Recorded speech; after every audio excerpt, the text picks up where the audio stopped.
Selamat sejahtera again. Welcome to one of a new series addition to the high anime section that I will start from now on, and it will call What is in this month. This is a series where at the end of every month I will recollect all the otaku or anime related stuff that I watch, read, or otaku culture related event that happened for a particular month, and make kinda like a short mention, rant, or reviews of some sort of those anime related things. Sort of like a compilation. Does that make any sense? I hope it does. Basically, it's just me talk about shit that I watch, read, and also talk about otaku related convention or event that happened in that month that I managed to attend to, but in a more short form essay for each one of them. To make it more simplified, it's like my seasonal anime review, but more for the personal style. This is so that I won't have to make long ass anime review essay and go in depth on each anime content that I consume every fucking day. I will make a full rant or review video on the things that I really have the interest to talk about, like obscure anime or manga or some other bullshit. Other than that, this will also act as a month and news report on anime related event that had happened in the industry or in the community itself in that particular month, just like Pew News, but it's more gonna be like weeb news.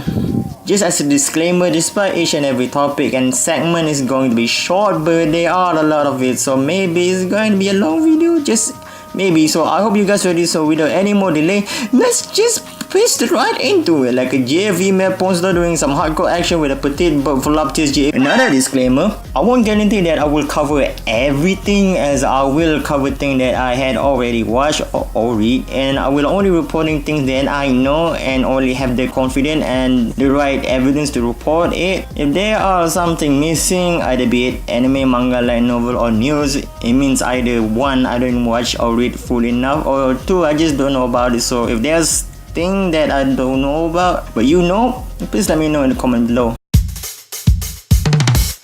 You will know that as you read the title, the month that I will be covering for this video is for the month of November of 2018. Okay, before you start raging out and you shout at the monitor while stabbing at the keyboard and shouting, it's already January of 2019, you numbskull.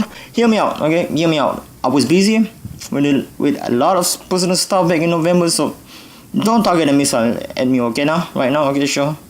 We go? Okay. I know by the time I upload this, it will be the month of January of 2019, and I should be covering for December of 2018 and 2018 as a whole instead, but I already wrote the note for the month of November because that's the actual month that I wanted to start this series, so rather than throwing it away, I should make the best out of it because I don't want to waste it, man.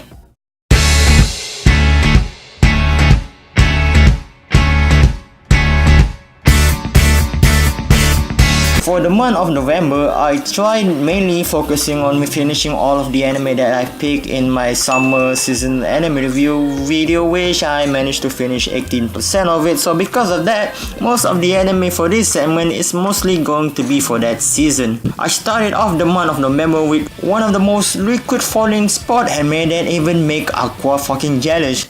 They should warning for that thing.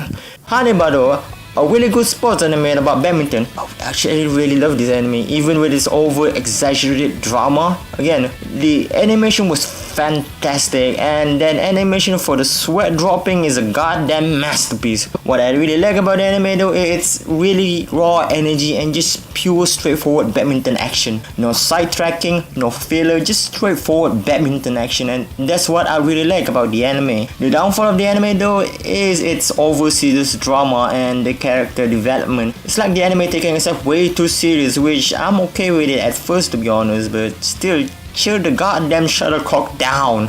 What hits me more about the anime is, again, like I mentioned in my summer review video, is that it's kinda hits home for me because I've been playing badminton ever since the age of 7. Since then, I've joined many clubs, have played many competition and tournament, and to this day I'm still playing badminton, so I can relate to the anime in some way or another, except without the over exaggerated serious drama. If you like anime and like your sweat physique, then I really highly recommend this anime. To counter the wetness from Hanebado, we got the dry sweet hotness from Haruka no Receive, a sport anime about beach volleyball, and where there's a beach, there's a bikini. Woo! Woo! Right off the bat, to compare it to Hanebado, it really contrasts with each other like I mentioned in my summer anime review. Unfortunately though, I watched this anime right after I got done watching Hanebado because I want to continue the sport hype and it really still in comparison.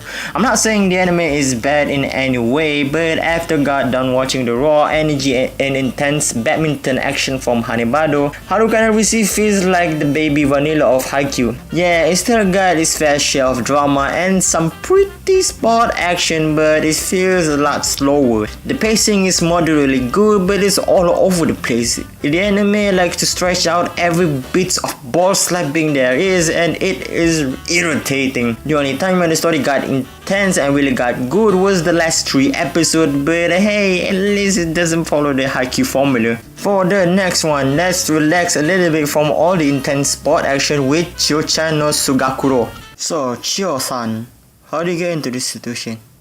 I don't know, maybe because the writer just watched too many regular shows. All in all, this show to me really feels like regular show on how it's structured. Just the way on how the anime takes the most basic and simple situation and make it chaotic, meanwhile just staying in with one simple real life concept, and that is the trip to school from home, hence the title. And with its ridiculous slapstick humor and quirky characters similar to Asobu Asobase and Gintama, really make me laugh my guts off. I never expected the anime to be a fun watch as it is because of the 2 first episodes, which was okay but not that hilarious. But right after the second 2, the anime went fast real quick. If you want a quick laugh, give this anime a chance because it's a really fun anime to watch.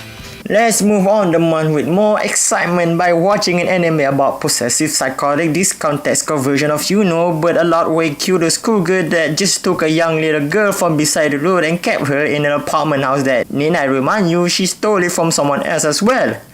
Yes, this stuff gonna show that you wanna watch after watching a happy show. My mind was ready before watching this. Despite all that though, the show was fantastic, telling an in-depth story about the mind of an unstable girl tries to protect an unstable little girl that she falls in love with that have been abandoned by her unstable mother, meanwhile facing with various people that have all sorts of various unstable mental issues. The anime was dark but not edgy. The anime really went deep with its monologue but not too deep to give everything away too quickly. The sense of mystery in the anime is intrigued but not confusing, as the anime has established key hint right from the beginning that let us figure it out first before the anime steadily reveal it later on. The dialogue that need to be read both in the subtitle and the ones that pop out in the screen are many but not too many to the point where I can actually blink my eye without missing a line of subtitle. Because of that balance made the anime an enjoyable anime to watch despite its problems similar to Harukana Receive, where the anime likes to stretch out every bit of detail and monologue that makes the anime feel a little bit slow, but because of that,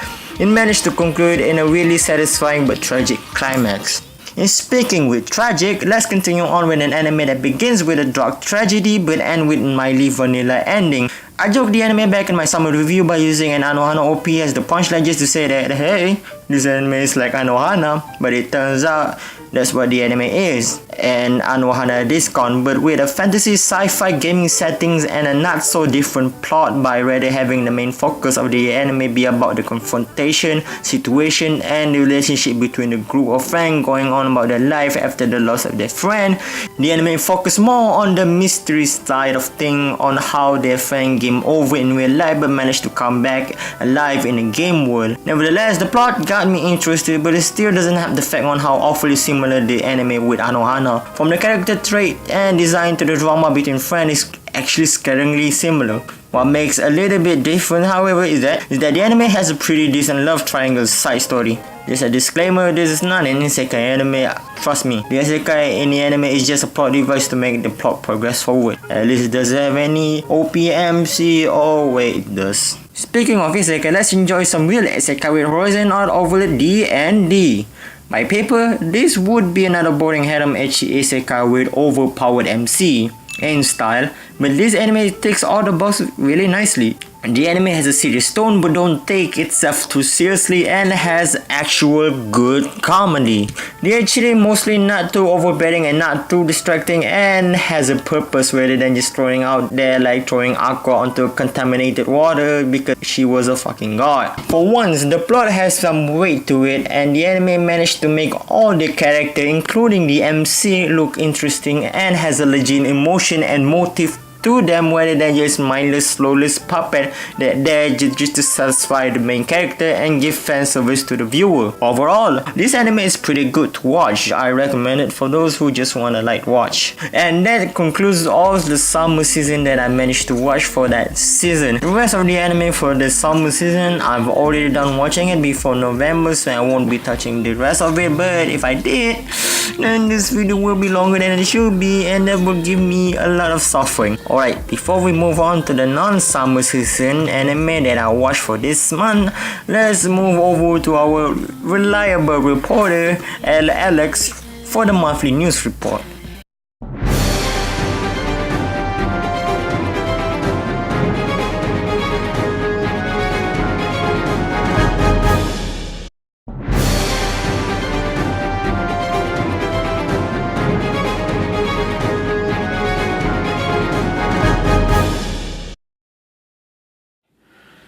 Welcome everybody to We News, where we report the most important news to you weeb. I'm Alex, a reporter and a producer. Go check out my music. We'll give you guys this month's of report. First up, there's a little bit of shake-up happened among the manga reader fan due to a controversy that had been caused by a manga that is called Gakling, where it has been reported that the cause of the controversy is due to the manga's sudden shift to show rape in this pure and wholesome rom-com manga about a young boy submits slavery to a sleeker guide and has to clean her dirty house every day while he's living with her. What a sad story. It was in chapter 8.9 where this all has started, and it got many readers asking, is the mangaka had gone mad? Or is it the mangaka just don't give a fuck anymore and decided to give a middle finger to the readers? Or why does the editor don't interfere with this at all? Well, it turns out, it has been reportedly rumored that the chapter have been released as a middle finger to the publisher that was going to cancel his manga.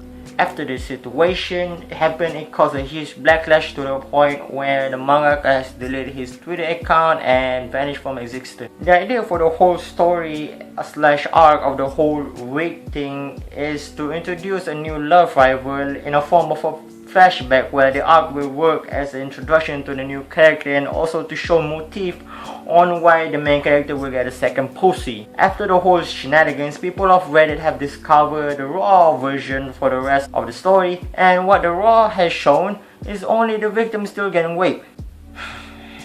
Finally, the raw has also showed that the whole story ends with the MC barely save the victim and the victim asks the MC to clean her body up.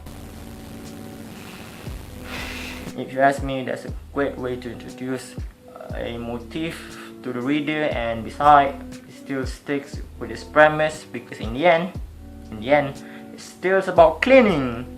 Fun fact, the mangaka for the manga had history in making a lot of freaky ero hentai styles. That's a good fact, you know. Yeah, to add another note, the actual translation for the raw has been released by now, so if you want to read it, go have fun reading it. I bet you won't regret. In continuation about rape, SAO has decided to join the rape train this month with their rendition of a rape scene for their new sequel, SAO Alicization. I got pronounced that for my first try. SAO, despite being the beloved franchise for the many weeb out there and have beaten the shit out of it by many adults and kids alike, it still sparks a really big controversy among the otaku community, and it gives them the big chungus. So much so that even the most loyal fan decided to drop the anime as a whole because of the controversy. Some stay, but many have been left the show to rot, but the ones who stay are willing to stay until the end. Unlike the previous report where it's a sudden turn, SIU didn't boost that huge of a deal because of the hint that was given early on from the show, and also because of the light novel. If you don't know what happened, basically, go watch it yourself. I'm not even bothered to explain the whole plot, and besides, this is a spoiler-free zone. I'm just going to pan out the video more anyway. For the people who already read the light novel version, which is a minuscule amount, had already expressed their complaint about the situation, have stated to the people that just complain about a new controversy, stating, fuck you guys are stupid.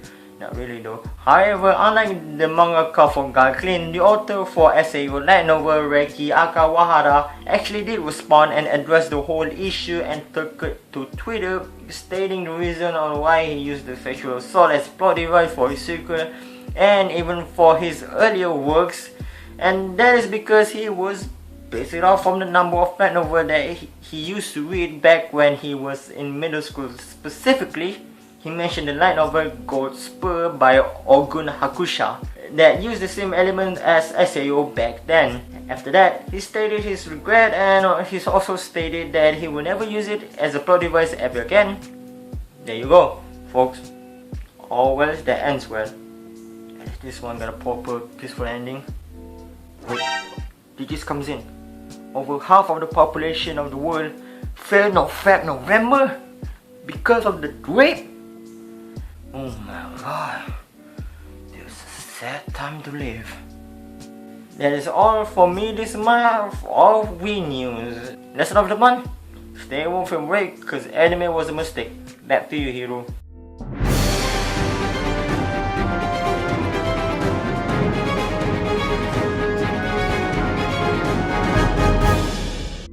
Okay, thank you Alex for that horrible news report, and I must say, he looks terrible. Anyway, let's continue this video with the non-summer segment, or the anything else anime that I watched that is non-seasonal.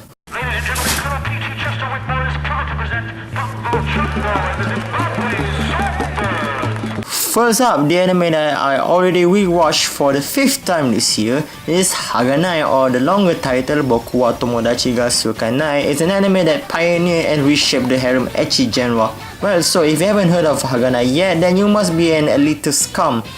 If you haven't heard before, it's okay, but you're still sleeping on one of the huge series that helped shake the industry, like helped launch other titles huge. Despite the anime and the light novel series got a pretty mediocre review from critics, but fans from overseas and especially in Japan love the shit out of it. The anime has also one of the most memorable MC in harem romance history, Kodaka Hasegawa, alongside with Yukirito, Hyodoru Issei, and the infamous Kyosuke Kosaka. What makes the anime special to everybody that is a fan of the anime, including me, is just the concept of a group of misfit teenagers trying to find friends outside of their group circle and even make a club for it, but in reality they already are all friends with each other, but none of them wants to admit it. It's fun for us to watch it, not because we can relate to it, well, mostly, but because how stupid all the characters and how all the characters except Kodaka is such a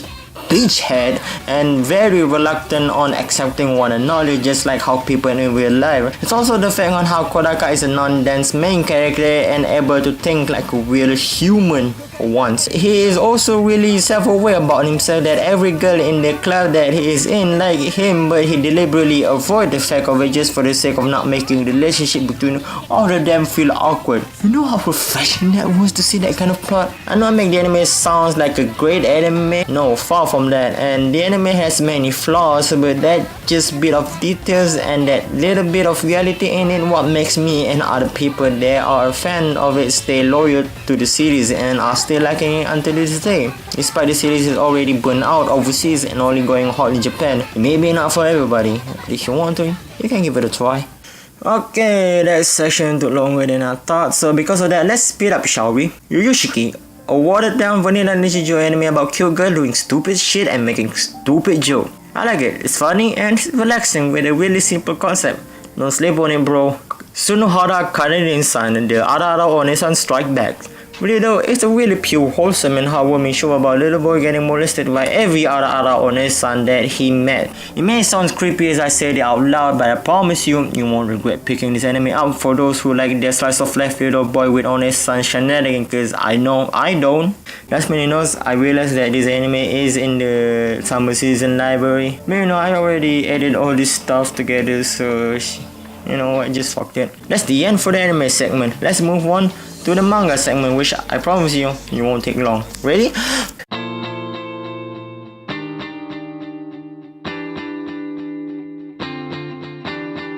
Kuragehime. Some of my peers who tried picking up the manga say that they were uninterested with the manga right away because of the title and the plot base without reading the first 5 chapters.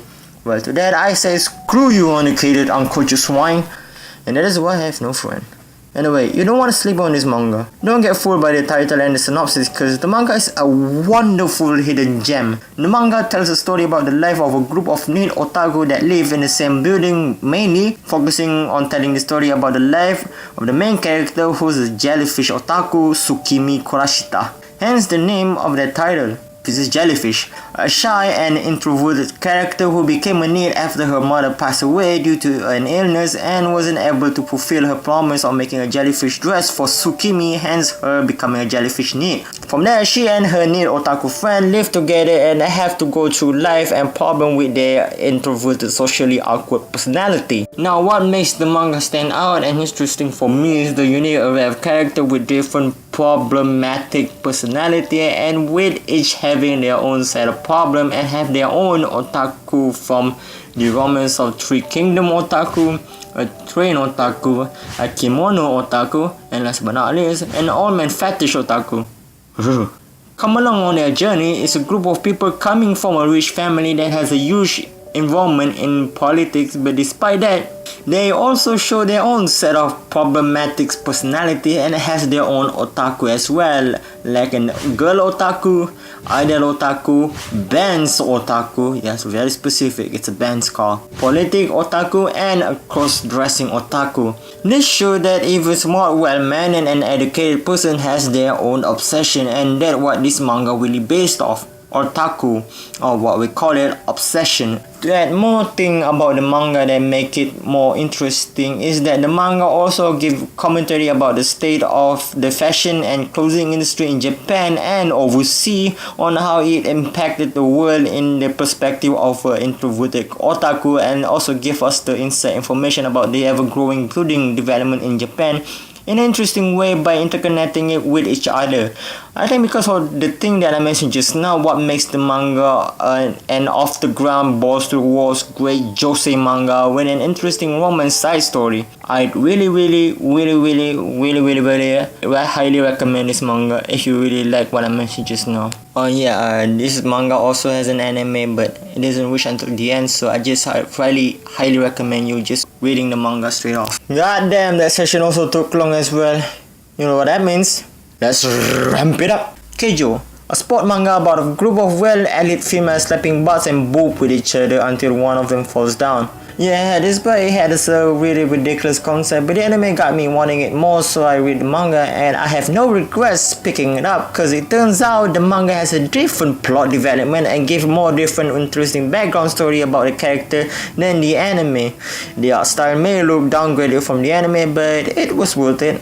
Oshieteyo Galko-chan, a manga about giving you a life lesson based off a random question about a certain topic and will be answered by showing a sketch about the life of Galko, a gyaru high school girl, and her friend. It has an interesting story structure, it has an interesting cast of character, it has a pretty interesting art style and art direction, and it teaches important life lesson of sex. You also don't want to sleep on this one, because this is the OG of gyaru based manga. Gal Gohan, the last manga that I read for this month, and the manga that you also shouldn't sleep on is Gal Gohan, the goat of gyaru based romance manga.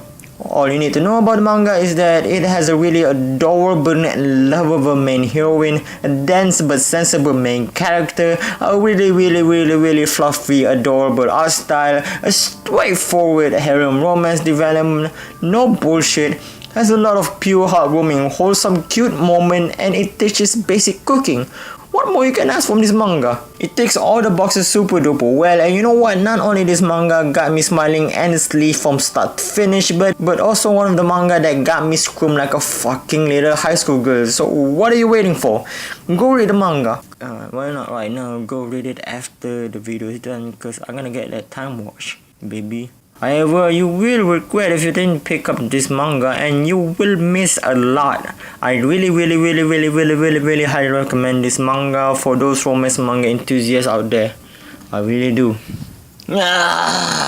Finally done with the video. Now, to be honest, I want to make this as a weekly series, but based on how frequent I upload, I think monthly will be enough. Okay, now for the reason on why I make this series in the first place is because I realized most of my anime review. Okay, now for the reason on why I make this series in the first place is because I realized most of my anime review video, including the season 1, is goddamn long. So this is a solution to that problem. Another reason is because this is a way of me trying an attempt to make a different style of video, delivering anime related stuff in a more quick fashion, because I find it convenient to just bundle up all the things that I watch or read into just one simple video at the end of the month, rather than just making an anime review or specific topic video every week. I know it's not something unique or not any different than other anime video out there, if I want to be honest here, but hey, you gotta do what you gotta do. Also this type of video is where I can shine a light to anime, manga or light novel that deserve to be recognized by the people. Some of them you might heard it before but you don't want to try it, or maybe some of them don't, so this video purpose is to serve that.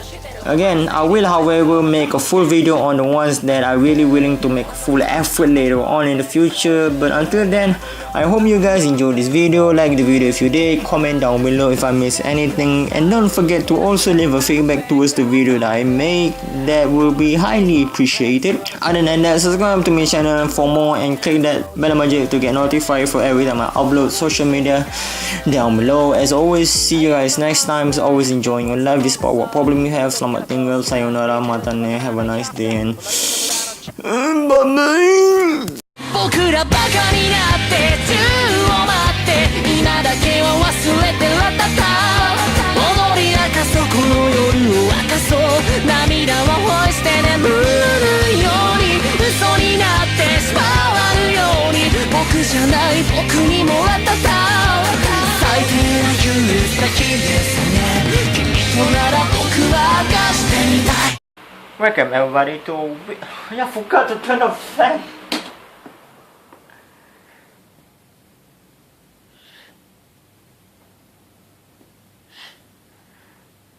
Welcome everybody to We News, where we report the most important news to you, weeb. I'm Alex, producer. Oh fuck, I have to be reporter first.